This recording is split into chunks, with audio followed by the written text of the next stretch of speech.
Doctor గారు ఈ సైనసైటిస్‌కి లక్షణాలు ఎలా ఉంటాయి? ఈ సైనోసైటిస్‌కి లక్షణాలు అలర్జిక్ రైనైటిస్ లక్షణాలు ఇందాక చెప్పుకున్నాం. సైనోసైటిస్ అనటాన్ని డెఫైన్ చేయడానికి ఏంటంటే కొన్ని మేజర్ క్రైటీరియా, మైనర్ క్రైటీరియా అని ఉంటాయండి. మేజర్ క్రైటీరియా ఏంటంటే ముక్కు దిబ్బడ అంటే ముక్కు పట్టేయటము, ముక్కులోంచి చీములాగా కారటము, ముఖం బరువుగా అనిపించటము, ముఖం వంచితే నొప్పి రావటము, ఫేషియల్ ఫుల్‌నెస్ అంటారు. అలా అలా రావటము. తర్వాత డాక్టర్ ఎగ్జామిన్ చేసినప్పుడు ఎండోస్కోపీ అందు చేసినప్పుడు పస్ లాగా చీములాగా కనపడటము, ఫీవర్ రావటము, ఇవన్నీ మేజర్ క్రైటీరియా. ఇవి కాకుండా మైనర్ క్రైటీరియా కొన్ని ఉన్నాయండి సైనసైటిస్కి. వాటిల్లో ఏంటంటే ఈ పళ్ళు నొప్పి రావటము, చెవి నొప్పి రావటము, దుర్వాసన రావటము నోట్లో నుంచి, తర్వాత పేషెంట్ డల్గా ఉండటము, సో ఇలాంటివన్నీ మనకి మైనర్ క్రైటీరియా అవుతాయండి.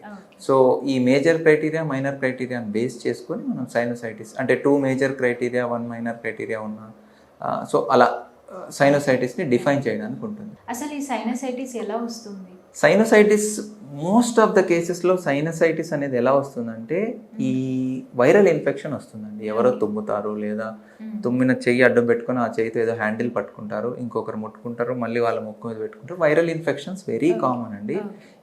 దీనికి చాలా రకాల వైరసెస్ ఉన్నాయి. లైక్ ఇన్ఫ్లుయెన్జా వైరస్, పారా ఇన్ఫ్లుయెన్జా వైరస్, కరోనా వైరస్, ఇట్లా చాలా వైరసెస్ ఉన్నాయి. ఈ వైరల్ ఇన్ఫెక్షన్ ఫస్ట్ వస్తుందండి, మామూలు జలుబు పట్టినట్టు పడుతుంది. ఇవి వచ్చిన తర్వాత ఇవి ఏం చేస్తాయంటే, నేను ఫస్ట్లో చెప్పానుగా ఈ సైనసెస్ లోపల సీలియా అని కదులుతూ ఉంటాయి. ఈ సీలియా అన్న కదిలే వాటిని కదలకుండా చేస్తాయి. సో ఆ కన్వేయర్ బెల్ట్ ఏదైతే బ్లాంకెట్ మూవ్ అవుతుందో అది ఆగిపోతుంది, సరిగా పనిచేయదు. దానివల్ల వాపు వస్తుంది. ఆ సెక్రీషన్స్ అన్ని అక్కడే ఆగిపోతాయి. ఏ ఆస్టియం అంటే ఏ ద్వారం ద్వారా, ఏ డోర్ ద్వారా ఈ సైనస్ సెక్రీషన్స్ అని బయటికి పోవాలో అది మూసుకుపోతుంది. సో లోపల ఉన్న సెక్రీషన్స్ మీద ఇంక ఇప్పుడు బ్యాక్టీరియా గ్రో అవ్వటము, ఫంగస్ గ్రో అవ్వటము, ఇలాంటివి జరుగుతాయి.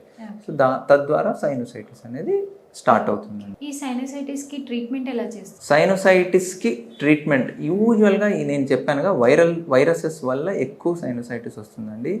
చాలా మటుకు సైనోసైటిస్ ఒక వారంలో తగ్గిపోతుంది. ఎటువంటి మెడికేషన్ అవసరం ఉండదు. ఏదో సిమ్టమాటిక్ మెడికేషన్, ముక్కు ఓపెన్ కావడానికి ఏదో నేజివియన్ డ్రాప్స్ అలా వేసుకుంటే యూజువల్లీ తగ్గిపోతుంది.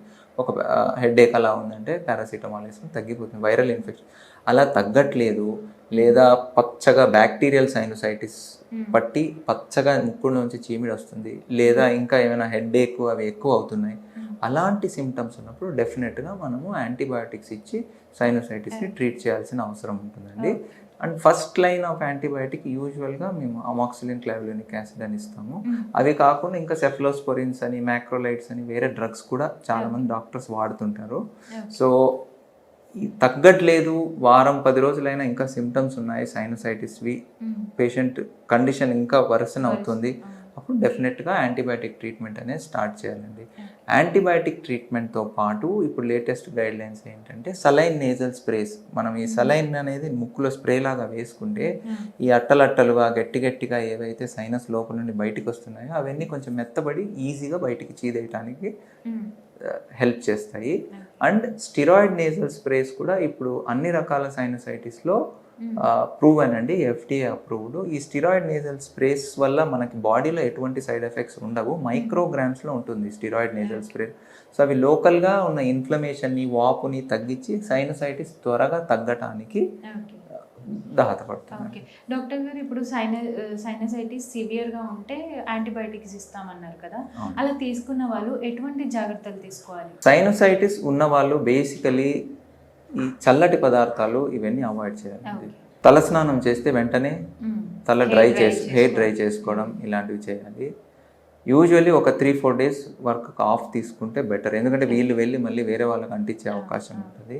నేను ఇందాక చెప్పినట్టు ముక్కు సలైన్తో కడుక్కోవటము, పెయిన్ ఉంది అంటే పెయిన్ కిల్లర్ తీసుకుంటే సరిపోతుంది.